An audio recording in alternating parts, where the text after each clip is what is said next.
ओम शांति। आज की मुरली का सार। मीठे बच्चे, ज्ञान को बुद्धि में धारण कर आपस में मिलकर क्लास चलाओ। अपना और औरों का कल्याण कर सच्ची कमाई करते रहो।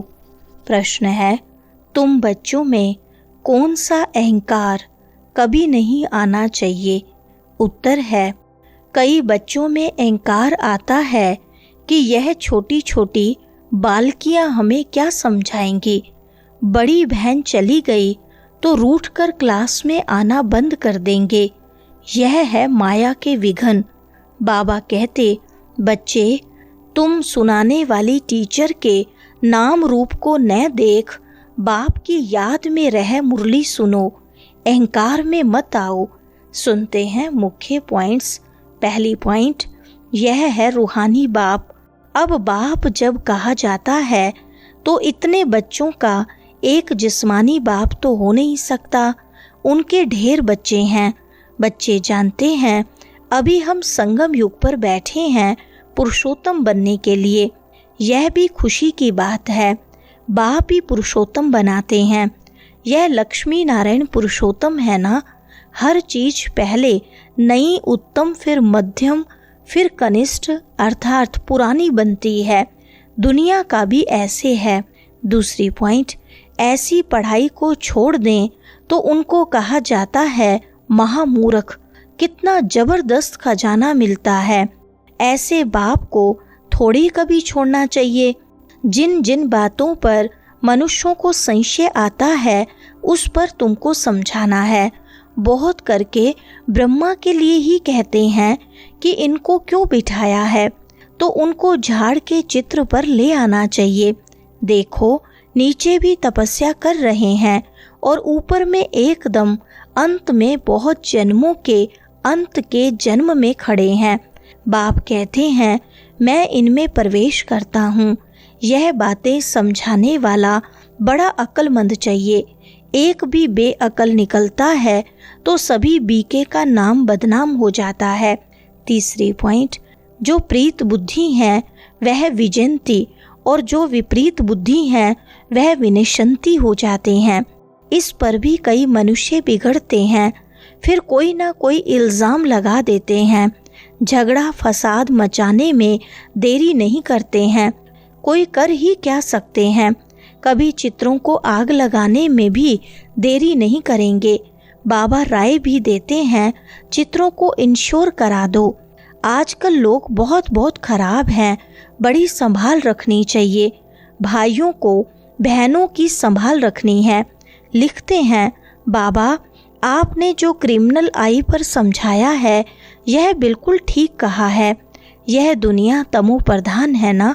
चौथी पॉइंट, वो तो समझते हैं कलयुग अभी रेगड़ी पहन रहा है। अज्ञान नींद में बिल्कुल सोए हुए हैं।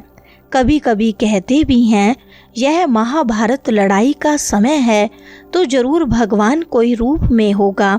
रूप तो बताते नहीं। उनको जरूर किस में प्रवेश होना है। भाग्यशाली रथ गाया जाता है। रथ तो आत्मा का अपना होगा ना, उसमें आकर प्रवेश करेगी। उनको कहा जाता है भाग्यशाली रथ।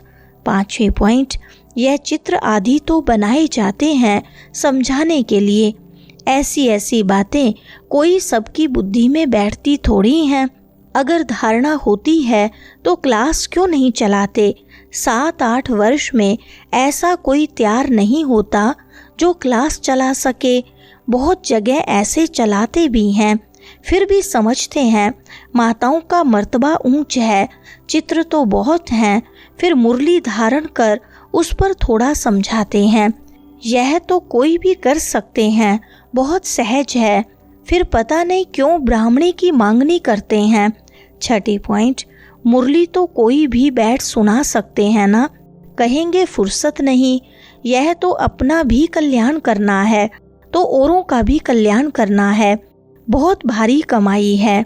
सच्ची कमाई करानी है जो मनुष्यों का हीरे जैसा जीवन बन जाए। स्वर्ग में सब जाएंगे ना, वहाँ सदैव सुखी रहते हैं। ऐसे नहीं प्रजा की आयु कम होती है, नहीं, प्रजा की भी आयु बड़ी होती है, वह है ही अमर लोक, बाकी पद कम जास्ती होते हैं।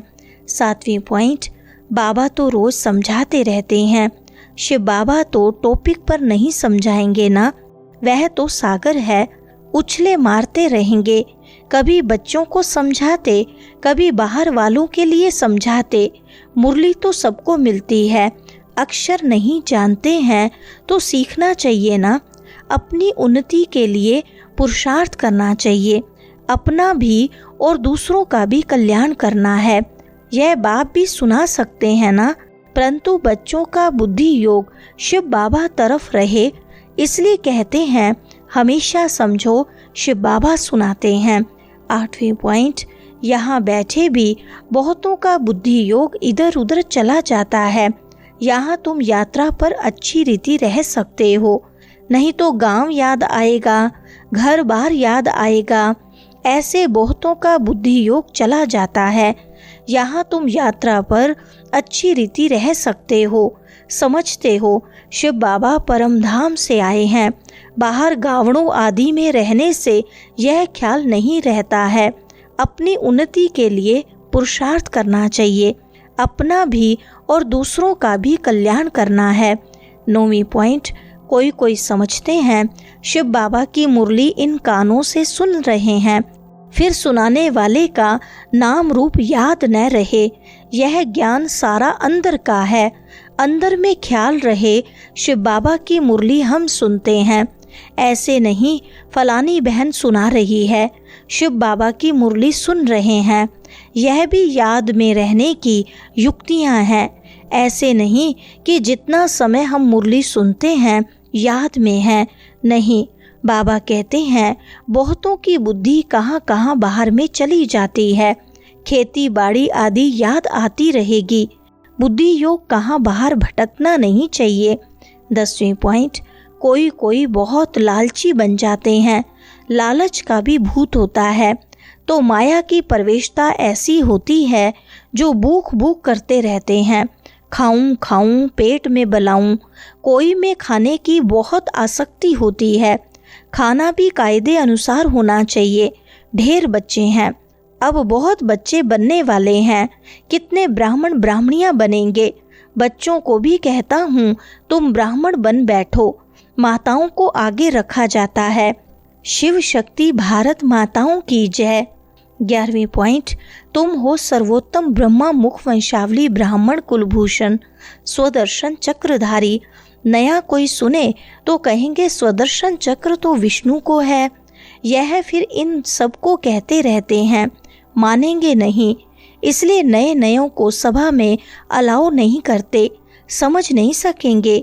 कोई फिर बिगड़ पड़ते हैं, क्या हम बेसमझ हैं जो आने नहीं दिया जाता है, क्योंकि और सत्संगों में तो ऐसे कोई भी जाते रहते हैं, वहाँ तो शास्त्रों की ही बातें सुनाते रहते हैं, वह सुनना हर एक का हक है, यहाँ तो संभाल रखनी पड़ती है।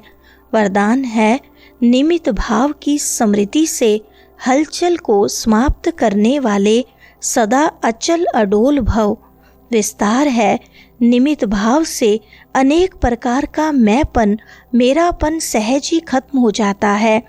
यह स्मृति सर्व प्रकार की हलचल से छुड़ाकर अचल अडोल स्थिति का अनुभव कराती है। सेवा में भी मेहनत नहीं करनी पड़ती, क्योंकि निमित्त बनने वालों की बुद्धि में सदा याद रहता है कि जो हम करेंगे हमें देख सब करेंगे। सेवा के निमित्त बनना अर्थात स्टेज पर आना, स्टेज तरफ स्वतः सबकी नजर जाती है, तो यह स्मृति भी सेफ्टी का साधन बन जाती है। स्लोगन है सर्व बातों में न्यारे बनो तो परमात्मा बाप के सहारे का अनुभव होगा। अच्छा, ओम शांति।